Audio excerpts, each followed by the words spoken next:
থাকবেন, মুয়াজ্জিন সাহেবের পিছনে লাগিয়ে থাকবেন, এই ধরনের কমিটির কোনো প্রয়োজন নেই। আমাদের মসজিদ এটা সবাই মসজিদ, জনগণের মসজিদ, পাবলিকের মসজিদ। সবাই এই মসজিদের প্রতি সবার একটা দায়িত্ব আছে। সবাই মসজিদ আপনারা খেয়াল রাখতে হবে।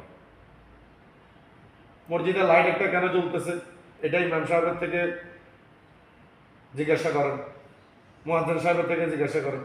কারণ আপনি তো কমিটির লোক, আপনার তো উচিত আপনিও আসা, আপনারা তো আসতেছেন না।